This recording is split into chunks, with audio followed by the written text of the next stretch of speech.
Hello everyone, how's it going?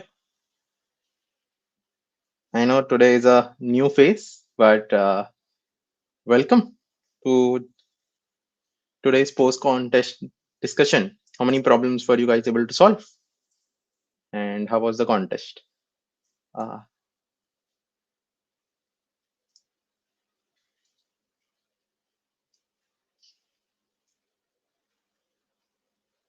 let's see. So we'll start at around 10 a.m. All right, we'll solve all the problems from A, B, C, and D. Let me open chat up on my phone so that I can interact with you guys. And one thing that I would really appreciate is you guys are able to interact, put up things in the chat. All right. So let me just open the live stream. And yeah, hello everyone. Okay. So great. Okay, let's get started. Let's not waste any more time. And let me share my screen. So 1 second. Give me a bit. Okay. Great. So let me add this to stage and let me start. Okay, guys. Hello. Welcome to today's post contest discussion. We'll start with problem A. We'll move on to problem D. Problem B and C are very similar. And problem D is a bit tricky, but it's a very, very interesting problem. There is a lot to learn. Let's get started with problem A. You're given a string num consisting of only digits. A string of digits is called balanced if the sum of digits at even indices is equal to the sum of digits at odd indices. Return true if the num is balanced, otherwise return false. Okay. So guys, what is given to us? A very, very simple problem. You are given a string of numbers. Okay. What is expected to check is that the sum of digits at odd position is equal to the sum of the digits at even position. Okay. So guys, there is a very, very simple way to do this. We can have an variable for odd positions, the sum of digits of odd positions, and we can have a variable for sum of digits of even positions. We can iterate from I is equal to 0 to I is equal to n minus 1. And if I is equal to 0, we can increment at even position. And if I is odd, we can increment at odd position. What do we increment? If there is a number 1 over here, we need to increment 1 over here. If there is a number 7 over here, we will need to increment a 7 over here. Okay.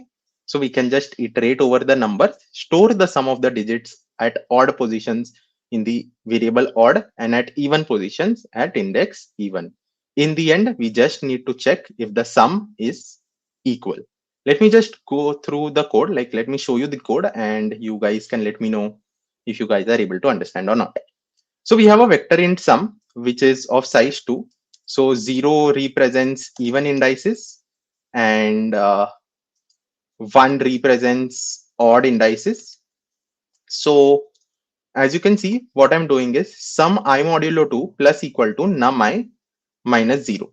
So guys, this is a trick. Like, why have I written num I minus 0? The first thing to notice is that these numbers, which are stored as characters, these have ASCII values, okay? And they are stored continuously. Like in the ASCII table, first you have 0, then 1, 2, 3, 4, 5, 6, 7, 8, 9.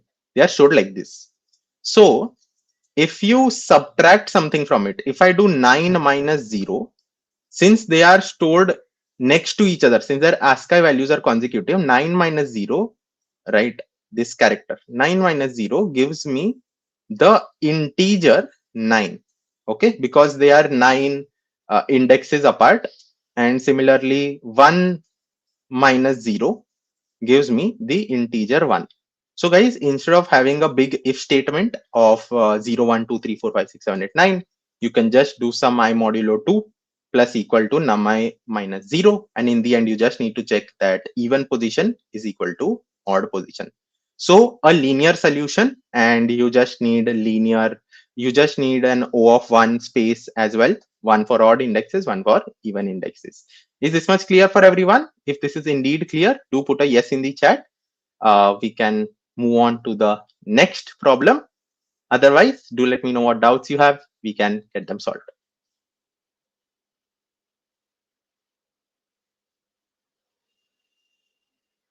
Tell me, guys. Great.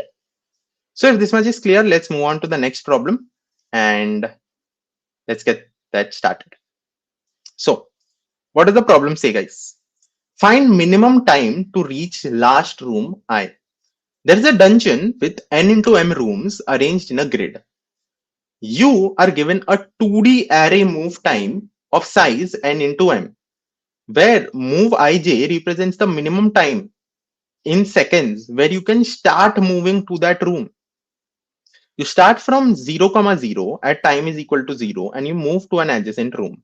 Moving between adjacent rooms takes exactly 1 second. Return the minimum time to reach the room n minus 1, m minus 1. Okay. Now let's take an example. Let me just write it down. Just give me 1 second. So let me make the grid and let me write this down. So 0, 4, 4, 4. And let me take, and this is also fine. All right. So 0, 0, 0, 0, 0, 0, 0, 0, 0. Okay. So guys, let's get started. What does the problem say? The problem says that we start at this cell, which is 0, 0. Okay. And our task is to reach this cell, which is n minus 1, m minus 1 in the minimum amount of time possible. Now there are some rules to this. Okay. If we are at a cell I comma j, let's say initially we are here, we can move to any adjacent cell. Okay. Now there are some rules.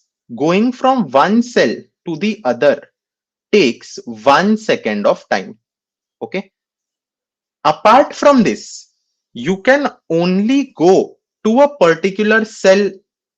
Okay. For example, if I want to go from this cell to this cell, I can only do that if my current time t is greater than equal to this cell value. So if I want to go from this cell to this particular cell, the time has to be greater than equal to 4.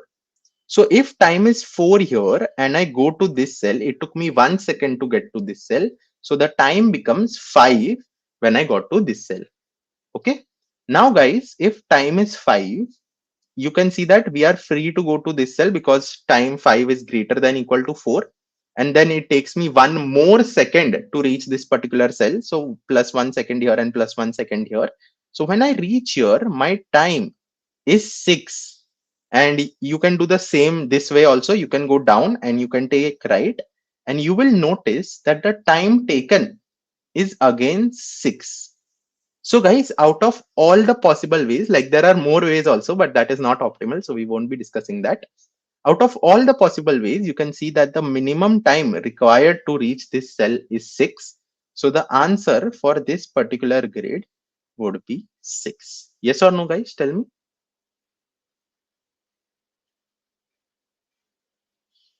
Is this much clear? Like what the question is asking and what we need to do? Like we need to find the minimum time to reach the end cell. Similarly, if you look at the next cell, it will take 1 second, 2 seconds, 3 seconds, and 4 seconds. So the answer in this case would be 4 because 1, 2, 3, 4, it would take us 4 seconds. And if we look here, you can see that uh, my was 3 into 3, this was 3 into 2. This takes 6 seconds, and this indeed takes 4 seconds. Okay. So if this much is clear, let's actually look at how we can approach this problem. Okay. Now, how do you come across hints? Okay. First of all, guys, is there any constraint on the directions in which you can move? when you're at a cell, we are allowed to go to all four directions. Yes or no? Yes.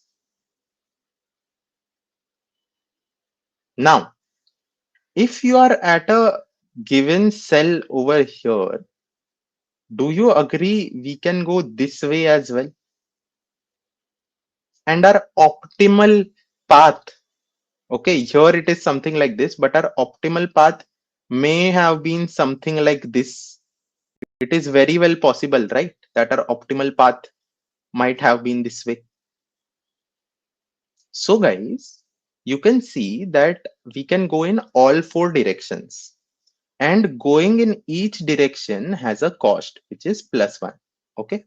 It has more cost as well, but we'll discuss that in a bit. And we want to find the minimum time to reach a cell.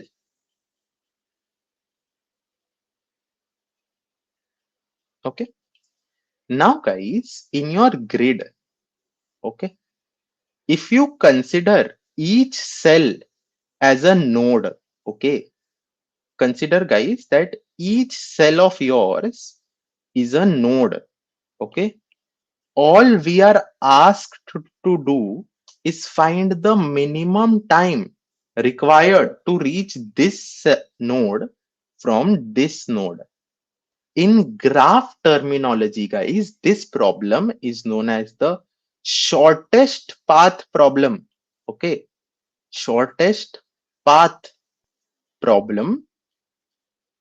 And we can easily solve this by using a very well-known algorithm, which is known as Dijkstra's algorithm. If you don't know Dijkstra's algorithm, no worry, guys. We'll be looking through Dijkstra's algorithm today. Like, we'll be hovering over it. Okay? Is this much clear for everyone?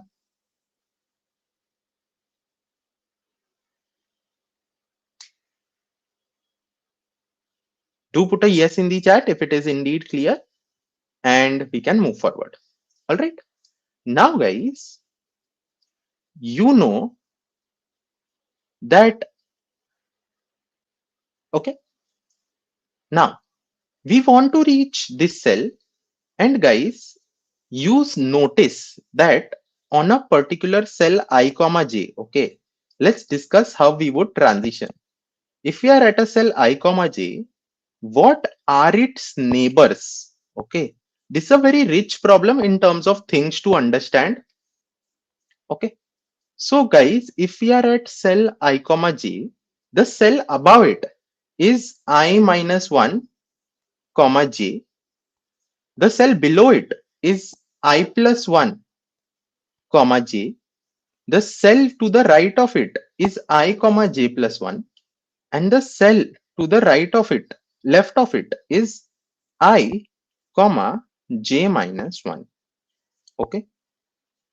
Now, guys, if we are at a particular cell, which we are over here, okay, let's say the time taken to reach this cell is 5. Okay, it's currently time 5, and we are on this cell. Now the time to unlock these cells are 7, 5, 6, and let's say 4. Okay, these are the things. Let's look at each case, how we can go and try to solve about this problem. People are asking why dynamic programming won't work in this problem. I'll tell you why, okay? There is a chance dynamic programming might work, but guys, the thing to notice here is that you can traverse in all four directions. Okay, keep this in mind.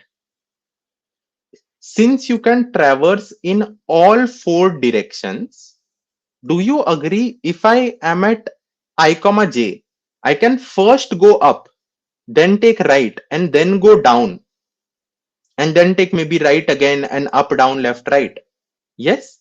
So do you agree the direction is not set? It could be cyclic. It's not, but it could be cyclic. Yes or no? And in such cases, usually it's just Dijkstra, because you want to avoid such cases. Okay, if you have come from a particular cell, you don't want to go back to that cell. You don't want the dynamic programming solution to be cyclic. That is why The first thing that comes to my mind is Dijkstra and not dynamic programming, because there are cycles over here. Okay. Now, getting back to the solution, guys, if we are at this cell at time 5, do you agree we can directly go to this cell with an additional time of +1, and at time is equal to 6, we'll be able to reach this cell? Yes or no? Similarly, now if I wanted to go to this cell, since the time right now is greater than equal to 5, I can just take 1 second to reach this cell, and at time is equal to 6, I'll be able to reach this cell as well. Okay.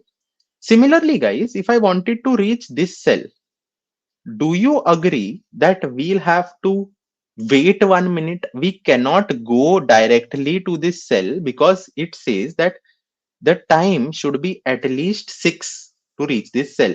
So we would wait till time 6 and then we would go +1. So at time is equal to 7, we would be reaching here. Similarly, if we wanted to go to this cell, the minimum time to enter this cell was 7. So we have to wait here till time is 7 and then take a +1. So the time required to reach this cell would be 8. Yes or no, guys? Anuj says, how can a cycle help to find best answer? Anuj, cycle won't help us find the best answer. In dynamic programming, we don't need to go back to the same state, right? We need to avoid cycles. So how are you? Like, it is going to be hard to handle that. And such problems, Dijkstra is a very powerful tool. Like, you don't need to think anything. You just need to think of the transactions and Dijkstra will be able to solve it for you. So rather than complicating using a dynamic programming solution, you can just black box it to, let's say, Dijkstra, which is made for this. Okay. Like all these problems where you can go in all 4 directions and you need to reach from one particular cell to any particular cell, Dijkstra will be able to solve this regardless. Okay, there'll be a lot of problems uh, ahead which are of similar nature, and you can either do Dijkstra or flood fill or something like that. So if you have solved a bit of flood fill problems, you can see that pattern of flood fill over here. You can try dynamic programming. I haven't really tried it, but yes, it would be a bit complicated in handling the cycles and everything like that. Okay.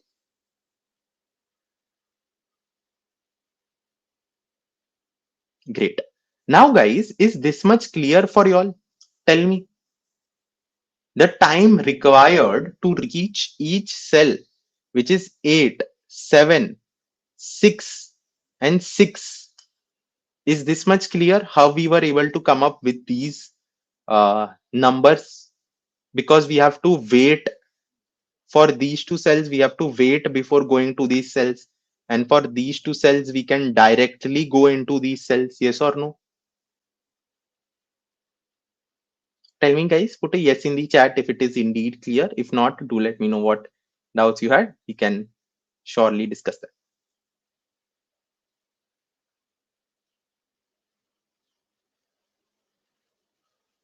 All right. Now, guys, if this much is clear, can we come up with a formula to solve this? Okay. The time required to reach any cell can be said to be maximum of the current time +1, comma. Okay, there are 2 cases. If the current time is greater than equal to the time we want to reach any cell, or it is smaller. Value of the cell we want to go +1. If you look at this formula, guys, we'll be able to find the answers to each solution. We want to go to this cell. The time required to enter this cell is 4. So maximum of 4,1 plus 5,1 is 6. So that is why the time required to reach this is 6. Okay. Similarly, the time required to reach this cell is maximum of t plus 1, which is 5 plus 1, which is 6, and 6 plus 1, which is wait till 6 and then come over here. So the time required to reach this is 7. Similarly, the time required to reach this, if you calculate, it will be 6, and here it will be 8. So using this formula right here, let me emphasize on this formula again. Either you are at that cell and you directly go to the next cell, or you wait till the waiting time of that particular cell and then you take a +1. So the time required to reach a particular cell can be said to be max t plus 1 comma value of cell that we want to go to +1. Is this much clear for everyone? If this is indeed clear for everyone, guys, like how we want to do our transitions and so on and so forth, then we just need to apply Dijkstra. How do we apply Dijkstra? Let distance of ij represent the distance, the minimum distance, okay, to reach cell I comma j. Okay, and after that we can just apply our Dijkstra's algorithm. Now the thing to notice here is, guys, we need to traverse to our up, down, left, right cells. If you guys didn't know this trick, let me show this to you all. There is a concept of dx dy arrays. What is dx dy array? Let me just write it down. Dx array can be written as +1, -1, and 0, 0. And your dy array can be written as 0, 0, +1, and -1. All right. Now, guys, if you take any index of x and y, all right, you will notice that this is y becomes +0, x becomes +1. So where x becomes +1, y becomes +0, you can say that you are going down. For -1 comma 0, you can say that x is going -1, y is going nothing, so you are going up. And similarly, y becomes +1 and y becomes -1. So when y becomes +1 and y becomes -1, these are the directions you are going. So this is a very popular concept. You can just iterate over each of these pairs. So I is equal to 0, I is equal to 1, I is equal to 2, I is equal to 3. And you can add it to your current x and y and check if they are in bounds. These will be the adjacent cells for any I comma j. Is this much clear for everyone? Is the concept of dx dy array clear for everyone as well? Like if you add it, if you add these numbers to your current I comma j, iteratively you'll get the adjacent elements. So +1 comma 0, -1 comma 0, +1, 0 comma +1, and 0 comma -1. Okay. So if this much is indeed clear, guys, let's look at the solution. It's a very simple solution that I have written. So int n is equal to move time dot size and m is equal to move time 0 dot size, basically bringing the dimensions. You can see that here I have my dx dy array. It doesn't matter what order you have it. You can see that each pair forms an adjacent element. Then we have our distance vector, which is for every cell we are storing the minimum time required to reach it. Initially we haven't reached any cell, so we are just saying that it is 0, int max. Okay, we cannot reach it, right? So we can just say it takes infinite number of time to reach this particular cell. Now we have a priority queue. Okay, instead of priority queue, we are maintaining a set. And what are we storing? We are storing the distance to reach a particular cell and the x and y coordinates of that cell. So initially we are at 0, 0. The distance required to reach cell 0, 0 is 0 and the coordinates are 0, 0. Then we can also say that distance of 0, 0 is equal to 0. Just a second, guys. Okay. Now we take the coordinate with the smallest distance. Since we are maintaining a set, guys, you can notice that this thing would be sorted based on the distances. So the dot begin would always give us the smallest value. So we take that and then we erase it from our set. Then we iterate through all adjacent elements. And after iterating through all adjacent elements, you can see that the new x is equal to x plus dxi, new y is equal to y plus dyi.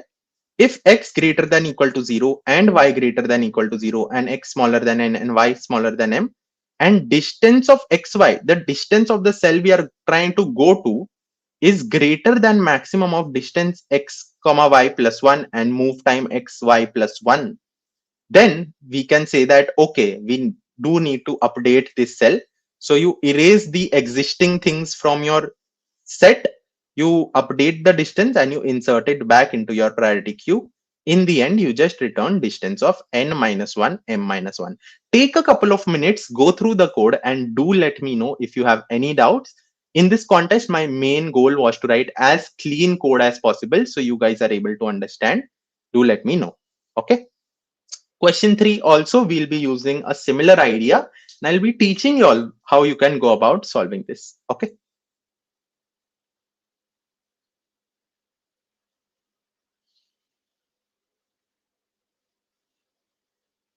All right, let me look up some things as well. Shadan says how to solve question 3. We'll get to that in a bit. Shadan. Suraj says question 3 passed using Dijkstra. We'll be discussing that, guys. Don't worry. We'll be discussing that in just a minute. All right. Just let me know if this problem is clear for every one of y'all. Very simple to understand Dijkstra based solution in which we are just iterating over things. Okay. Great. Anuj says question 2 clear. I hope it is clear for everyone else as well. One more thing, guys, I would really appreciate if you guys are active in the chat. It helps me understand if you guys have understood or not, and it helps you guys understand better. All right. So with that being said, let's move on to the next problem, which is question 3.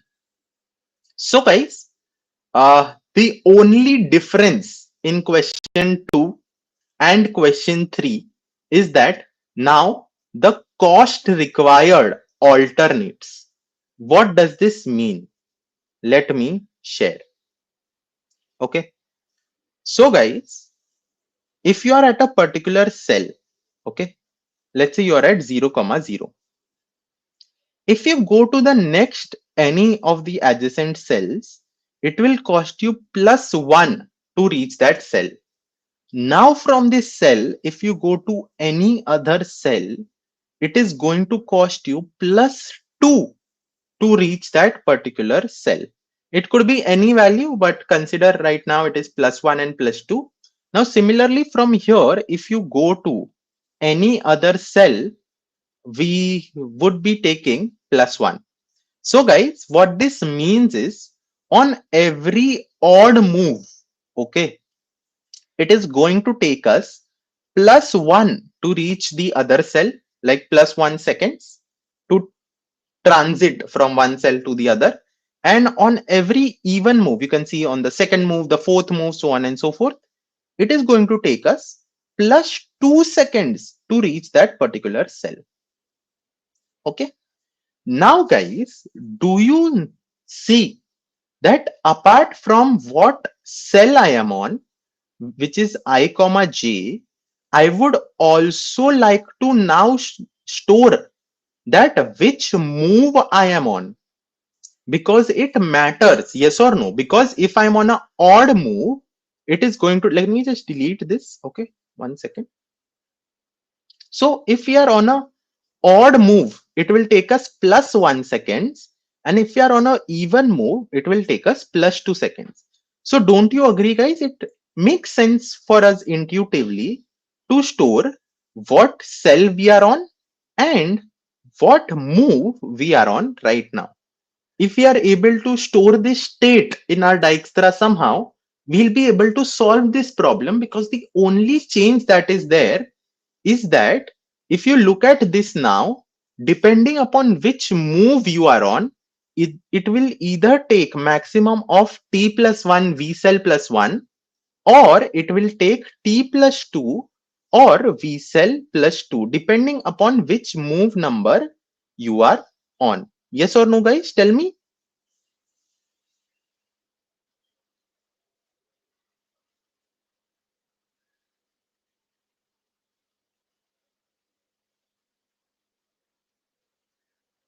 Is this much clear for everyone?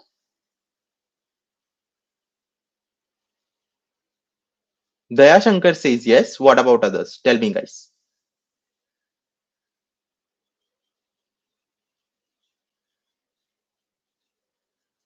Great. So if this much is clear for y'all guys, the thing to notice is that we do not need to store move in its entirety. do you agree we just need to know the parity of the move? Basically, if the move is odd or if the move is even. Because if we are on an odd move, it will take us +1, or if we are on an even move, it will take us +2. So guys, we just need to store move of I comma j, cell of I comma j comma move modulo 2. Yes or no? And if you are on a even move, that is this move is equal to 0 modulo 2, when we go to the next move, it becomes 1, because for the next cell, it is going to cost us +1. And similarly, from that cell, if we go to another cell, the move modulo 2 becomes 0, because when we are on that cell, it is going to cost us +2 to go to any other cell. Is this much clear for everyone? So, guys, there is a very standard trick or a very standard kind of problems in Dijkstra. Since you guys notice that we need to store I, comma j, comma move modulo 2, what we can actually do, since this takes up only 2 extra space, we can say that distance of I, j, comma move modulo 2 represents the minimum time required to reach cell ij such that I am on this particular move. Yes or no, guys? All that we need to store is the minimum time required for each cell, depending upon whether I reach this on an odd move or whether we reach this on an even move. Because depending upon what move number we came to this particular cell, the transition costs required to go to the other cells change. Does this make sense for you all?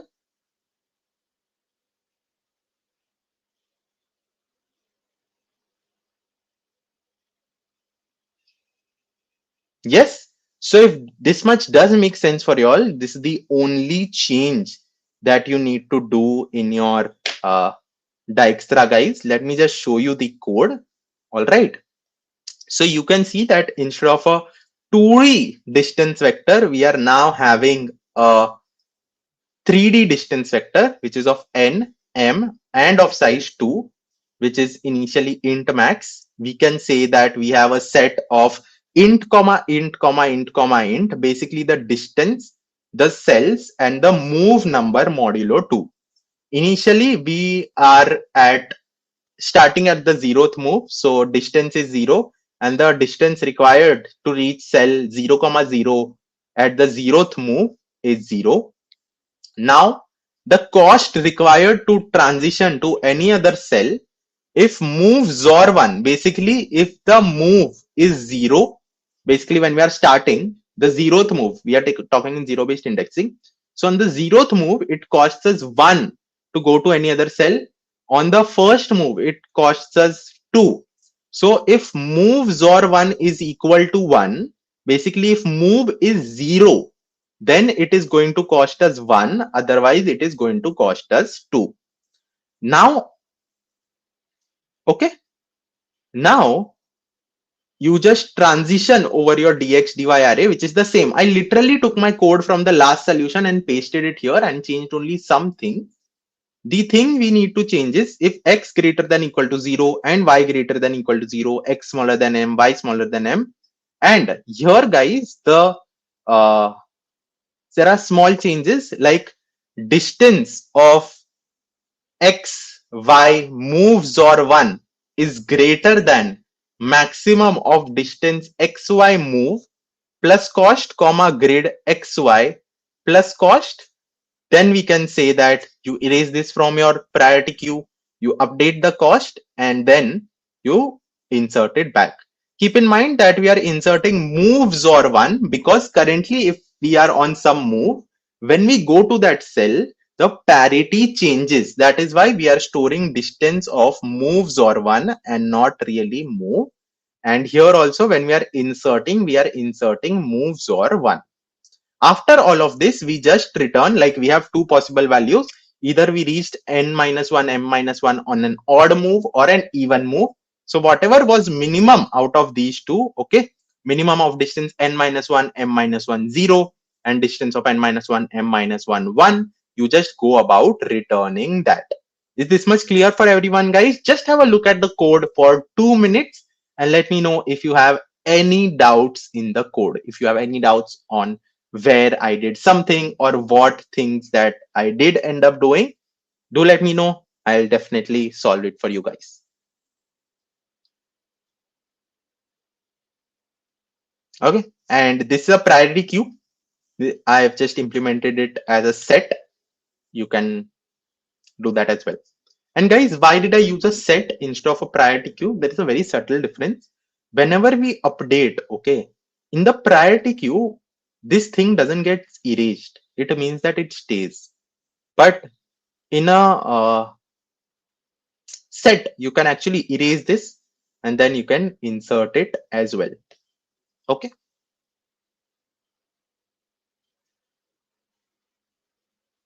Like there are different ways to implement this, Shadad and Shubhadro.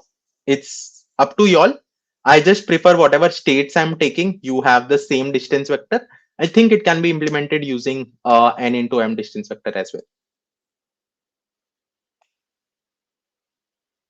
Okay. It's just for ease of understanding that I'm storing it as a 3-dimensional distance vector. That's how I've always been implementing this. If you are able to implement it using n into m distance vector, that also works, but storing this move is of importance.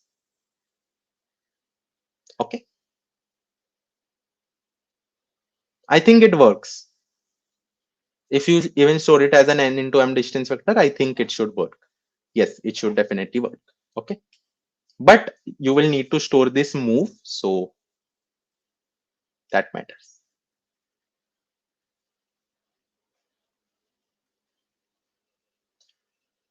What would be the code forces rating of this problem? Probably 1600, 1600 or something like that. Not not very much because it's a very standard problem. Um, but around 1600 or around that rating.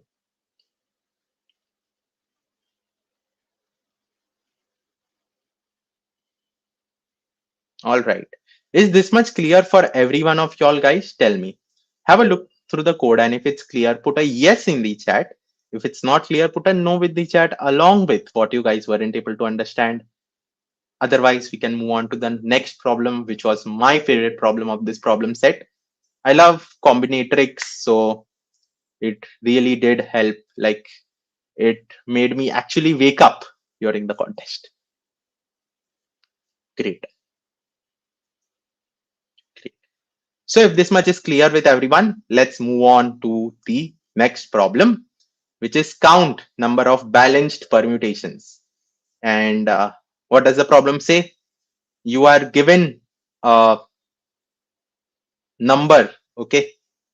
And we need to count the number of permutations where the permutation is balanced. What does that mean? Let's have a look and let's see how you go about solving this. If you want a hint and want to solve it by yourself, I would say the hint is dynamic programming and combinatorics. If you want to try it on your own, you can go ahead and try it on your own. We'll be going about solving it right now. All right. So guys, what does the problem say? The problem says that you are given a string of digits, which is 1, 2, 3. You go through all its permutations. Let's write down all its permutations, which is 1, 2, 3, 1, 3, 2, 2, 1, 3, 2, 3, 1, 3, 1, 2, and 3, 2, 1. Okay. Out of all these permutations, how many are balanced? If you look at it, guys, what does balanced mean? That sum at even positions is equal to sum at odd positions. This one is balanced.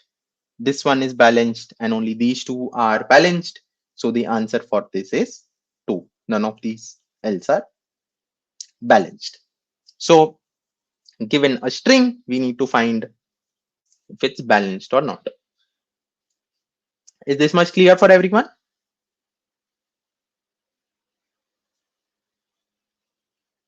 Great. So guys, let's have a look of how we would go about solving this particular problem. Okay. Now, guys, the first approach that comes to your mind is we are given some characters, we can generate all possible permutations, which is a lot, but let's consider we can generate all possible permutations. Okay. And then we can just count it. And we can solve this by doing brute force or recursion. Brute force or recursion. What do I mean by this? We can just generate each permutation, okay, by using a next permutation STL function or something like that. And for each permutation, we can write an O of n check function. And if it is check, we can add +1 to our answer. Otherwise, we can add +0 to our answer. Okay. Now, guys, the problem with this is generating each permutation is what time complexity? It's big O of n factorial time complexity, because the number of permutations of an array of size n is n factorial. Okay, it's not 2 raised to 80, guys, it's n factorial. Why do you think it would 2 raised to 80? Be n factorial, right? We have n positions, and here you have n choices, n minus 1 choices, n minus 2 choices, n minus 3 choices, so on and so forth. So you have n factorial choices. Okay. So the time complexity of this code would be around big of n factorial into n. And this definitely would give you a TLE. Okay. So we want to eliminate that. So that is why we can't really go about doing this. Is there a, now, before moving on to the actual solution, if you didn't have this each permutation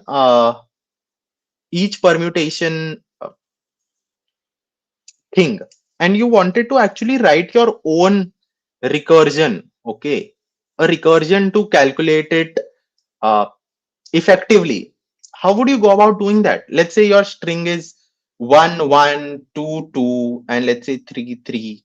Can we go about doing? Yeah, we can go about doing this. Okay. So guys, do you agree? Okay, let me put you a thing. The first thing is you can generate each permutation. Okay. But guys, we don't really need to generate each permutation. Why? If I tell you which characters are there in the odd position and which characters are there in the even position, do you agree we can just permute over them? What I mean to say by this, here we have 6 characters. Let's say at even position, I choose a 1, 2, and 3. It doesn't matter which 1, 2, and 3 I choose. Similarly, at odd position, I am also choosing a 1, 2, and 3. Okay. Now, do you agree our task is to place these odd characters at these odd positions? Okay. And these even characters at these even positions? Yes or no? Tell me, guys.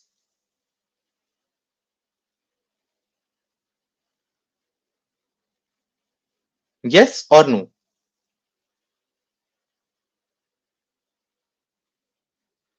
Yes. So, guys, how many ways are there so that we can place this 1, 2, 3 in these odd positions and these 1, 2, 3 in this even position? Do you agree I can have any permutation of these odd elements here, and I can have any permutation of these even elements here? So guys, do you agree that the number of ways to place this 1, 2, 3 and 1, 2, 3 at even and odd positions is just 3 factorial into 3 factorial? Exactly. There would be no divide by 2 factorial. Okay, correct. Now guys, because let's say you place a 1 here, 2 here, 3 here, you can permute this. You can place a 3 here, 2 here, 1 here, and that is independent of what you place at the even positions. Is this much clear for every one of y'all?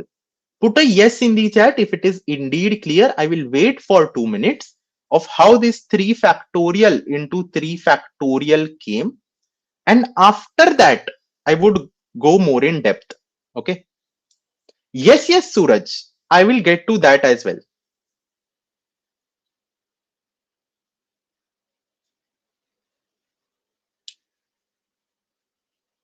Okay. Now, guys, if this much is clear, what we can do is, do you agree we can write a recursive solution? And what is this recursive solution? We can have a vector for the odd positions, and we can have a vector for the even positions. Now, guys, the thing I want you all to notice is that we chose a 1 for the odd position and 1 for the even position. Does it really matter which one came over here and which one came over here? Does it really matter? Does it make any difference in what the permutations we generated? No, right? Like, if I had put the first one, it wouldn't have made any difference. If I had put the second one in the odd, it still wouldn't have made any difference. So the thing to notice here is, guys, we can't just say that I will put this in the odd one or even one. I'll put this in the odd one or even one. What we can do is, let me add a page here and then let me explain this. Cancel, sorry for that. Okay. So guys, if my string is 1, 1, 2, 2, 3, 3, what we can do is we can store the frequency of each number 0, 1, 2, 3, 4, 5, 6. Okay. The frequency of this is 2, this is 2, this is 2, and everything else is 0. Okay. So on and so forth. Now, guys, for my 1, okay, I have a choice. Some of them will be on my odd indices, and some of them are going to be on my even indices. Yes or no? Tell me, guys. We can just, for each number, select how many of them are going to be on my odd indices, how many of them are going to be on my even indices. And this number ranges between 0 to the frequency. So guys, we iterate through each number. Let's say we have an index for the number as well. We iterate from 0 to that particular frequency. We say that, okay, we say that this is the one which goes to odd. So let this be named as odd frequency. So the number of elements going in the odd index is equal to odd frequency. So the number going to the even frequency is nothing but frequency of this number minus odd frequency. Yes or no, guys? I have a choice. Either I can put 0 in the odd one, or I can put 1 in the odd one, or I can put 2 in the odd one. So if I'm putting 0 in the odd one, two ones have to go to the even index. Similarly, if I'm putting 1 in the odd index, then 1 has to go in the even index. And if I'm putting 2 in the odd index, 0 has to go in the even index. Okay. So if odd frequency is equal to some number, then the amount going in the even frequency is equal to frequency of odd frequency subtracted from the frequency of the ith number. Then you can agree that we need to push back that many elements of I in our odd vector and that many elements of even in our even vector, and then we can go to recursion of I plus 1 odd comma even. Do you guys agree that like this we'll be able to recursively generate all possible sets of odd and even?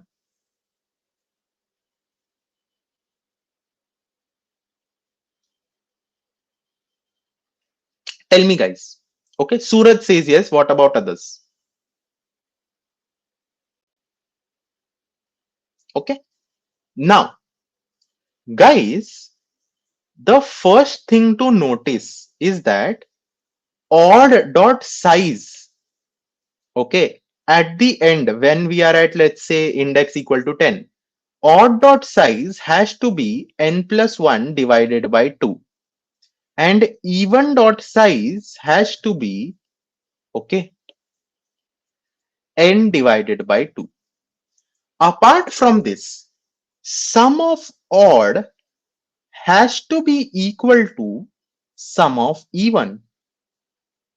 Okay, aren't these the conditions that should be satisfied? Yes or no, guys? Odd dot size has to be n plus 1 by 2, even dot size has to be n divided by 2, and sum of odd has to be equal to sum of even. These are the things that we need to take care. Okay, now if this much is indeed clear, then we can say that the number of permutations, given that your set of odd vector is this and even vector is this, can be calculated using combinatorics. Okay, now guys, it wouldn't be directly odd dot size factorial into even dot size factorial. Why? And let's have a look why. Let's say your odd is 1 comma 1. Let's say your even is 2. Do you guys agree that 1 comma 2 comma 1 is the same as 1 comma 2 comma 1? And we are asked to find the distinct amount of numbers we can create. So for this 1 comma 1 and even having 2, the number of answers is just 1 and not 2. Does this make sense for you all, guys? Tell me.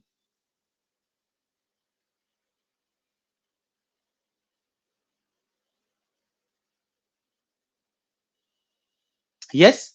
So guys, there is a very simple way to calculate this. Whenever you are given a set of numbers and you want to find the number of permutations and it's not unique, let's say you have A, B, B, and C, C, the number of total permutations is the length factorial, which is 7 factorial, divided by the frequency of each number factorial. So 3 factorial into 2 factorial into 2 factorial.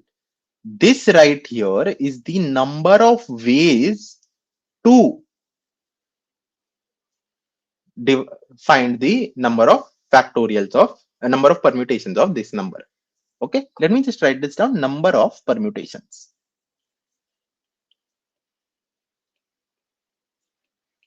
Okay, is this much clear for everyone?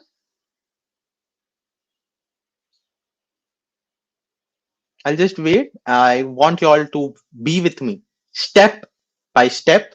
So do let me know if it is indeed clear for each one of you all.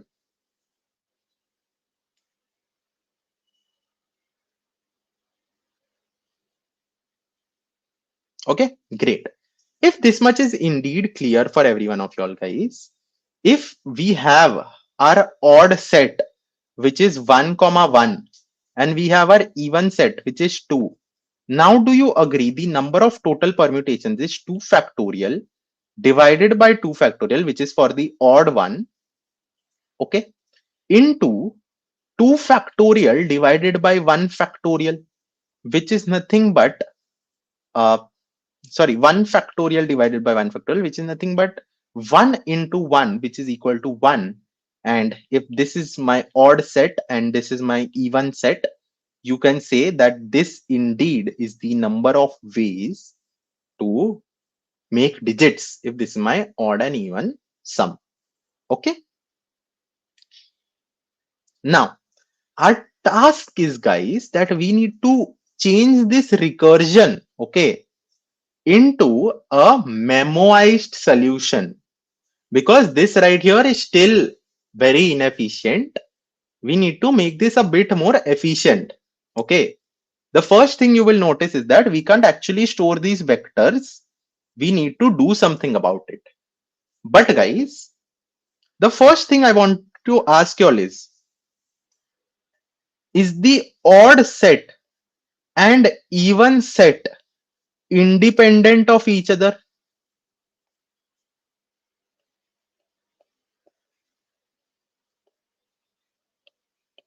Tell me, guys, is the odd set and even set independent of each other? No, right? Why?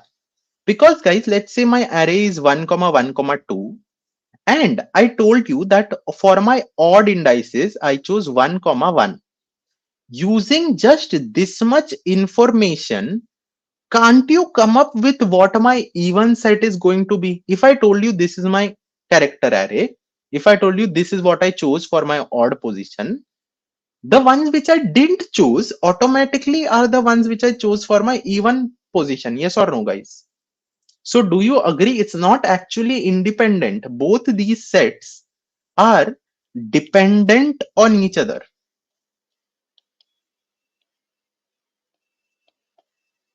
Okay.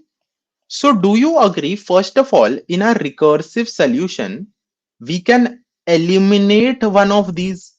We don't really require to store both of them. We can only store one of them. And in the end, maybe we can run a for loop. And for the elements that are not there in odd, we can just have another vector that we create during the end. But during recursion, we don't really require this. Okay. Now, guys, the second thing to notice is that we don't want to actually store this odd vector. Okay. We don't want to actually store this odd vector. Okay. And now, how does this actually change? Like if we don't want to store the odd vector, but some data around this odd vector, how can we go about doing this? And this right here is an important technique that I want you all to understand. Okay, coming up, this by yourself might be hard if you're not an experienced competitive programmer, but we are going to exactly discuss how we can, instead of storing the odd vector, calculate this ad hoc using dynamic programming. Okay, so guys, let DP, I'm going to iterate over my dynamic programming solution and you guys let me know if you're able to understand or not. Let DP of I, comma J, comma K, okay, represent that I am on the ith number, okay. I have taken J elements so far. These are the amount of elements that we have taken. And the sum of those elements is equal to K. Because guys, do you agree? In the end, we are only checking if for the size of the odd vector and the sum of the odd vector. So if we store just these two things, the sum and the number of elements in that set, we do not need anything else. Now you might ask me, Gaurish, we can check using these two things like size and sum. If we have, we can say that, okay, this is a valid set or not. How do we go about computing this formula is what I want, is what I want you to tell me. Okay. So guys, let me ask you one thing. Okay. Let's say you are at, let's say this is your number, okay, 1 comma 1 comma 2. Okay, you are at number 1. Let's say you chose for your odd indices 2 ones. Okay, now you are at your second one, and here you chose 0. So 0 twos. So here, guys, do you agree the formula that should be here is 2 factorial divided by 2 factorial into 1 factorial divided by 1 factorial? Yes or no? Because I chose two ones for my odd set and 0 twos for my other set. So my odd set becomes 1 comma 1 and my even set becomes 2. Okay. Now, guys, we can do this in dynamic programming. How can we do this? Whenever we are choosing two ones, okay, do you agree, guys, that we are putting two ones in our odd set and 0 ones in our even set? So, guys, whatever answer we get from here, we can just divide it by 2 factorial into 0 factorial. Whatever answer we get from here, we are pulling some value, which is the number of factorials, and then we are dividing it by 2 factorial into 0 factorial. Similarly, for the 0 twos that we selected, do you agree we are putting 0 twos in the odd set and 1 2 in the even set? So whatever number we get from here, we can divide it by 0 factorial into 1 factorial. And now in the end, we reached it and it is valid. Since it is valid, I'll just return 2 factorial into 1 factorial. Okay. And now you just pull everything back. You see what the formula ends up becoming. It ends up becoming 2 factorial into 1 factorial divided by 2 factorial into 0 factorial into 1 factorial into 0 factorial. You cut these two, it becomes 2 factorial into 1 factorial divided by 2 factorial into 1 factorial, which is the same as this number. Do you guys understand this? Like here, I am just blatantly returning the size factorials. So odd size factorial into even size factorials. And when we are getting this number back, we are pulling this number from our DP. I am dividing it by 0 factorial into 1 factorial. And then when I'm returning this here, I am dividing it by 2 factorial into 0 factorial. Do you guys understand this? Shubhadro says that he is understanding. What about others, guys? Tell me. There are 26 people watching in the chat.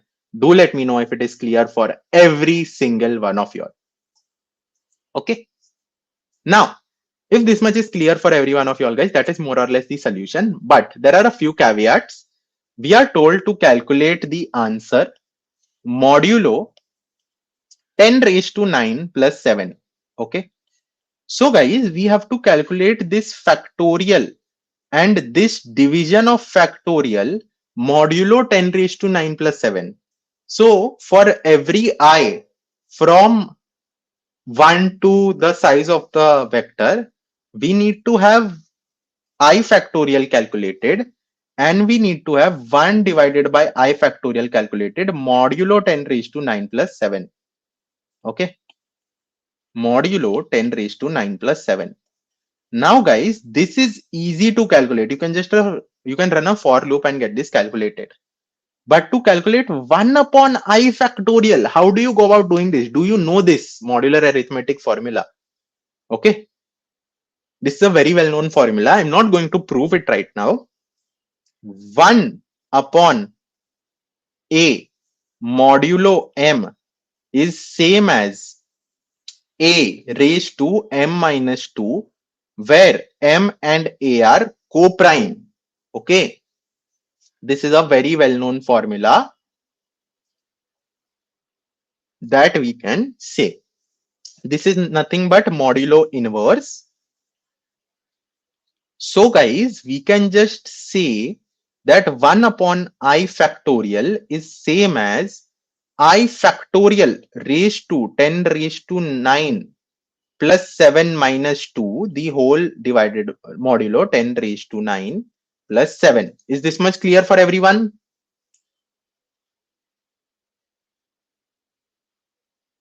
If this is indeed clear for everyone, we can just, yeah, it's Fermat's little theorem or anything like that. And if you are able to calculate these things, you are more or less done for the solution. Let me just show you the code and we can iterate over what we have done starting. So here is the binary exponentiation code. Why do we have this? Because we need to calculate 1 divided by I factorial, okay, modulo m mod. So that is why we need our binary exponentiation code. After this, we need to store the frequency of each number. We need to calculate the factorial of each number and inverse factorial of each number. I'm also storing a sum. Okay. Now, guys, the first, like a simple edge case that I forgot to tell you all, the sum of the numbers has to be even. If the sum is odd, we cannot distribute it into two equal sums of equal size, right? How can I divide 5 into two integers such that both integers are same? So the sum has to be even. So what do? We iterate over nums and we increase the frequency of that number and we also add that number to our sum. Now, if our sum is odd, we return 0 because it's never possible to do this. Okay. Apart from this, what do? If this edge case is not missed, then we say that factorial of I is nothing but I into factorial of I minus 1 modulo mod, and inverse factorial of I is just factorial of I raised to mod minus 2. Now there are more efficient ways to calculate this. Okay, if you know Euler-Toshen function and all of those things, like there is a very simple way to calculate this as well, but I would not be going into this. This is a very simple way to calculate inverse factorial. Now, dp of I j k represents that I am on the numberth number. I have taken so many elements and my current sum is 0. If the number is equal to 10, if we return in the end, you can say that this is our base case. If the current sum is equal to the sum of elements divided by 2 and taken is equal to num dot size divided by 2. Now here I am counting for even elements, but this also works like if you do plus 1 by 2 if you are counting for odd elements. So if taken is equal to num dot size divided by 2 and current sum is equal to sum by 2, you return permutation count, otherwise you return 0. Now guys, what is permutation count? Since the number of odd elements is equal to n plus 1 by 2 and the number of even elements is going to be n by 2, we are just returning n divided by 2 factorial into n plus 1 divided by 2 factorial. So permutations count just stores exactly that, n divided by 2 factorial into n plus 1 divided by 2 factorial, the whole under modulo mod. Now, these are simple memoization line. If dp of number taken current sum not equal to minus 1, you return dp number taken current sum. Okay. Now, let me iterate through what we are doing. Okay, 1 second, guys. Let me just bring this down.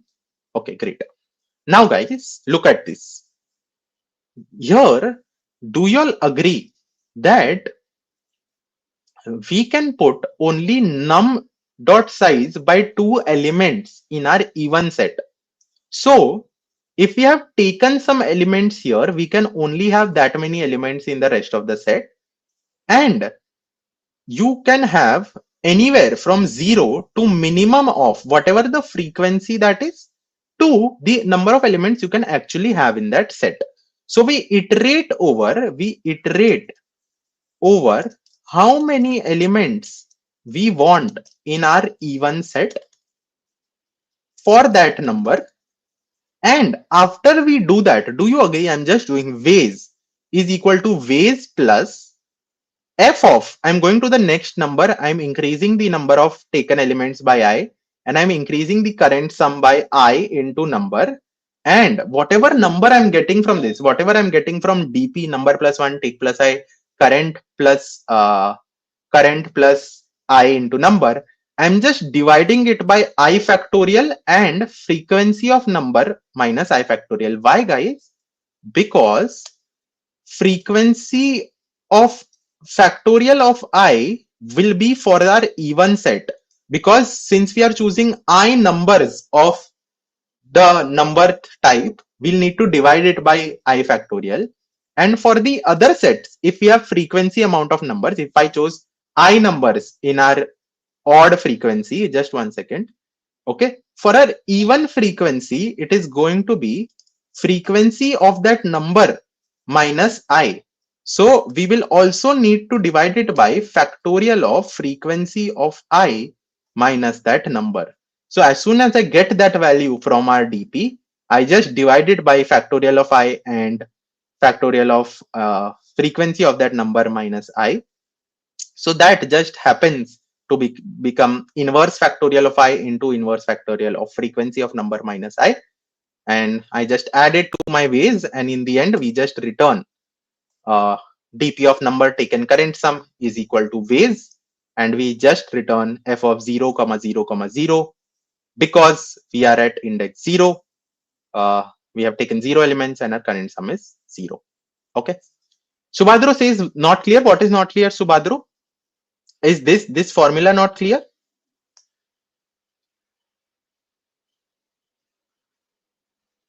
This formula right here is not clear.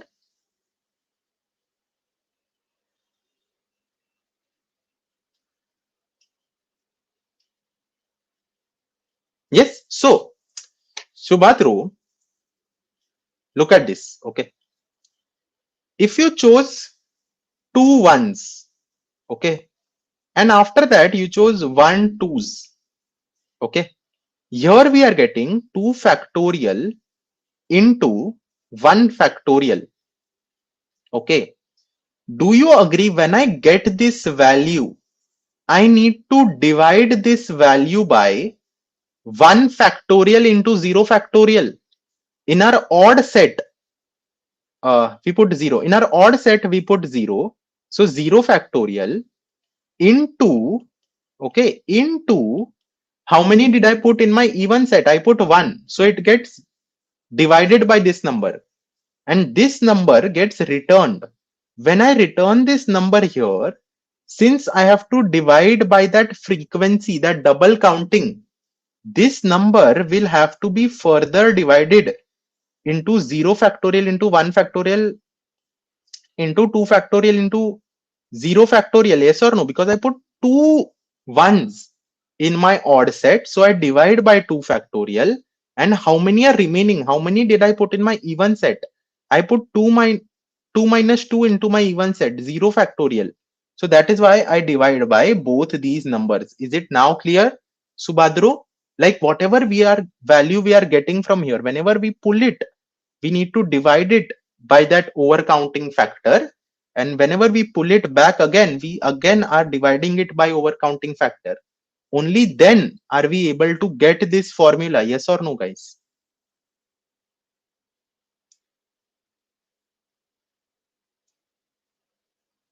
Tell me. So what are we doing? We are just iterating over all possible ways. If there are 5 ones, we can just say that what happens when I'm putting 0 in the odd set, 1 in the odd set, 2 in the odd set, 3 in the odd set, 4 in the odd set, and 5 in the odd set. And whatever value I get x, I divide it by 0 factorial into 5 factorial. If I get a value here, I divide it by y. Let's say I divide it by 1 factorial into 4 factorial, so on and so forth. And I just add them in the end and add it to our answer. So that is exactly what we are doing it. The number of ways increases by whatever value we pulled divided by the frequency factorial into the number we put in the number of elements we put in the other set factorial. So we just divide it by that, and we just sum up everything from all possible ways, and we just return dp of number taken current sum is equal to ways. So it's a very simple 10 into n by 10 into n into 9 into n solution. So you can say that it's a big O of n square into some more constant solution, because we'll be taking n cube actually, because here it's n. So here n and here n, and here it can be n into 9, and this is constant 1 to 10. So around an O of n cube ish solution with some more constant, because here it's 10, here we'll be requiring some more things, and so on and so forth. Is this clear for every one of you all guys? In terms of code forces rating, maybe you can say that it's a 1900, 2018. It's between 1800 to 2000. You can say that the um, solution was just that.